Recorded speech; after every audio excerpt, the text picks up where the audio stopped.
हम पढ़ेंगे circle. Circle के बारे में हमें एक सर्कल दिया हुआ है, ये इसके मिड में क्या होता है, सेंटर होता है। सेंटर से इस परिधि तक की डिस्टेंस को हम क्या कहते हैं, त्रिज्या। आप सभी ने पढ़ा होगा, या रेडियस। सेंटर से ये यहाँ तक की पूरी डिस्टेंस जो होगी वो होगी हमारी व्यास।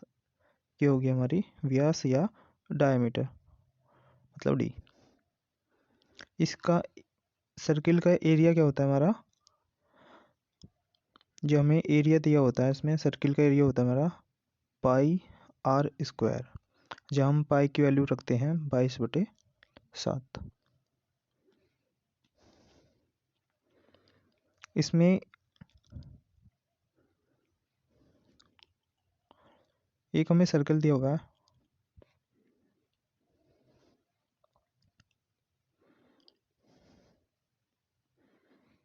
ये सर्कल है। अगर कोई व्यक्ति इसके चारों तरफ एक राउंड लगाए और वहीं पे आ जाएगा तो कितनी दूरी चलेगा वो हमारी कितनी दूरी चलेगा, वो दूरी चलेगा हमारी परिधि के बराबर। और इसकी परिधि कितनी होती है, और सर्कल की परिधि होती है हमारी 2πr।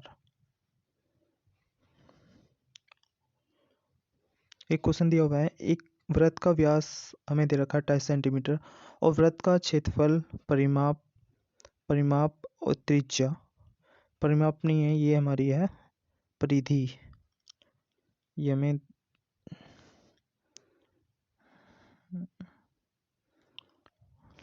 परिधि दी हुई है। क्या परिधि दी हुई है हमें, तो एक सर्कल है, सर्कल का हमें डाया दिया हुआ है, सर्कल का हमें क्या दिया हुआ है, डाया d = 28। तो हमारी जो इसकी रेडियस कितनी होगी 14, मतलब डायमीटर की आधी होती है रेडियस हमारी। वृत्त का क्षेत्रफल निकालना, हमें क्या निकालना है, वृत्त का क्षेत्रफल। वृत्त का क्षेत्रफल होता है हमारा पाई आर स्क्वायर। पाई का मान क्या लगाएंगे 22/7 गुणा आर की वैल्यू में दे रखी है 14, तो 14 गुणा 14, तो 7 दूनी 14,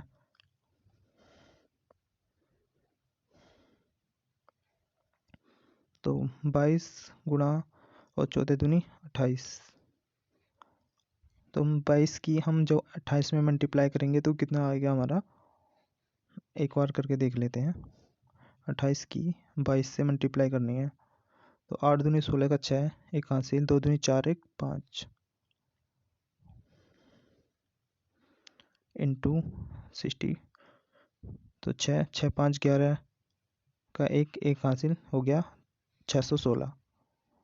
और क्या निकालना हमें, इसका परिधि। इसकी परिधि क्या होती है हमारी, इसकी परिधि होती है 2πr। 2 इंटू पाई की वैल्यू 22/7 और आर दे रखी है हमारी कितनी, हमें रेडियस हमारी 14, तो 7 दूनी 14, तो 22 दूनी 44 और 44 दूनी 88। तो ऑप्शन नंबर हमारा ए सही होगा।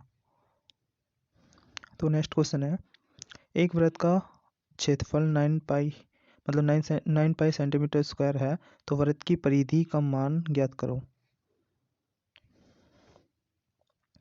हमें पाई आर स्क्वायर दिया हुआ है, हमें 9 पाई, इसमें पाई से पाई कैंसिल हो जाएगा, तो आर की वैल्यू कितनी आ गई हमारी 3। तो इसकी परिधि बतानी है, परिधि क्या होती है हमारी 2πr। 2 इंटू पाई की वैल्यू 22/7 गुणा हमें आर कितना दिया हुआ है हमें 3। वैसे हमें पाई की वैल्यू नहीं रखनी है तो पाई में ही आंसर है, तो कितना आ गया हमारा 3 पाई, 3 3 दूनी 6, तो 6 पाई आंसर हो गया हमारा। तो ऑप्शन नंबर हमारा बी सही होगा। एक गोल मेज की परिधि 88 मीटर है। तो इस मेज की सतह का क्षेत्रफल ज्ञात कीजिए। हमें क्या दे रखी है, परिधि। परिधि क्या होती है हमारी, 2πr। कितना दिया हुआ है, 88 मीटर दिया हुआ है। और हमें एरिया निकालना है, तो 2 × 22/7 गुणा r = 88। तो कितनी बार जाएगा, 4 बार। 2 से गया 2 बार, तो 7 दूनी 14। तो r की वैल्यू हमारी कितनी निकल गई, 14। हमें इसका एरिया निकालना है, मतलब πr²। तो पाई की वैल्यू 22/7 × 14 × 14, तो 7 दूनी 14। तो कितना हो गया, 22 दूनी 44 × 14, ये आ गया हमारा 616। इसका हमारा राइट आंसर होगा, एज हमारा राइट आंसर हो जाएगा।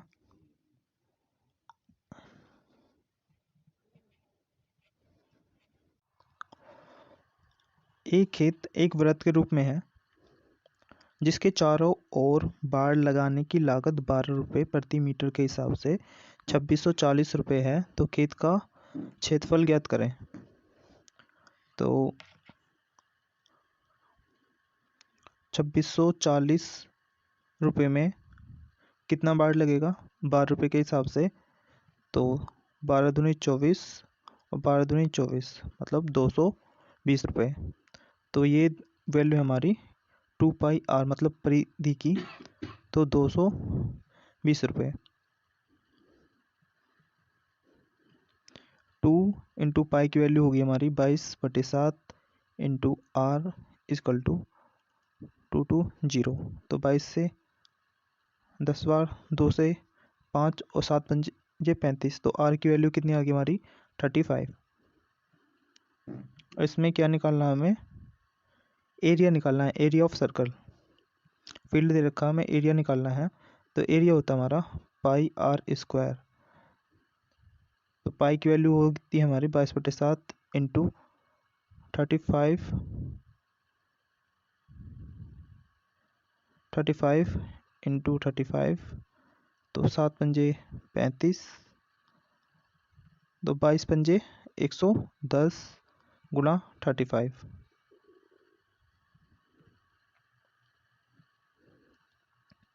तो इसकी हम मल्टीप्लाई करेंगे, तो 35 × 35, तो 5830, मतलब 3850 आ गया। तो ऑप्शन नंबर हमारा बी सही होगा।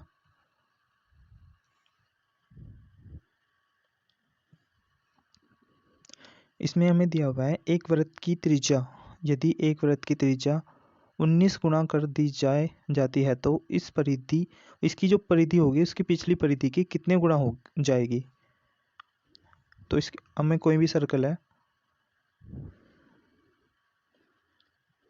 ये कोई सर्कल है हमारा, इसकी जो परिधि होती है हमारी, होती है 2πr। इसकी पिछली परिधि के मतलब r की कितनी हो जाए, 19 गुणा हो जाए, मतलब 19 r हो जाए।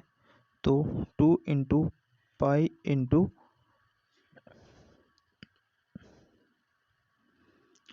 19r। तो अगर हम इसे 19 को बाहर करें और 2πr, तो कितने गुणा होगी हमारी, 19 ही गुणा होगी। तो ऑप्शन नंबर हमारा बी सही होगा। यदि एक वृत्त की त्रिज्या 15 गुणा कर दी जाए, तो इसकी परिधि पिछली परिधि की कितने गुणा हो जाएगी। ये भी इसी तरह होगा। तो इसका आंसर क्या होगा हमारा, 15 गुणा, तो 15 ही गुणा हो जाएगी। यदि किसी वृत्त के व्यास को दुगना किया जाता है, तो उसके एरिया पर क्या फर्क पड़ेगा। यदि कोई व्यास है, मतलब डी है, डी हमें 4 दिया हुआ है, तो त्रिज्या क्या होगी, आर क्या होगी हमारी, 2 होगी। ऐसे क्या करते हैं हम, दुगना कर रहे हैं, तो कितना हो जाएगा, 8। तो रेडियस से कितना गुणा हो गया, 4 गुणा। यदि हम कितना पाई आर स्क्वायर, इसको हम क्या करें, पाई इंटू आर की जगह हम क्या यूज करेंगे, अगर हम 2r यूज करते हैं तो pi into 4 into r square, तो ये 4 बाहर हो जाएगा, पाई आर स्क्वायर, तो कितना बढ़ गया, ये 4 टाइम्स बढ़ गया, तो ये हमारा बी होगा, ऑप्शन नंबर बी सही होगा। किसी वृत्त की त्रिज्या, कोई हमें वृत्त दिया हुआ है, उसकी त्रिज्या 5% की वृद्धि की जाती है, तो उसके क्षेत्रफल में होने वाले प्रतिशत वृद्धि ज्ञात कीजिए। यदि कोई हमारी रेडियस हमें दी हुई है 100 दी हुई है, 100 से हम कितने गुना बढ़ा रहे हैं, 5% बढ़ा रहे हैं, तो 5 इसका 100 का 5% होगा 105, तो इसका जो हमारा एरिया होगा, एरिया मतलब पाई आर स्क्वायर, आर हमें कितना दिया हुआ है 100 का स्क्वायर और पाई इंटू 105 का होल स्क्वायर, इसका पाई इंटू 100 का स्क्वायर कितना होगा 10,000, 105 का स्क्वायर कितना होगा 11,025 पाई, तो इन दोनों में कितना डिफरेंस है हमारा 1,025, कितने से ज़्यादा है 1,000 से, 10,000 से ज़्यादा है, 10,000 पाई से इंटू 100, ये 2 जीरो से 2 जीरो ख़त्म, पाई से पाई कितना आ गया 10.25, तो हमारा कितना परसेंट ज़्यादा होगा, ये हमारा 10.25, ये हमारा आंसर होगा।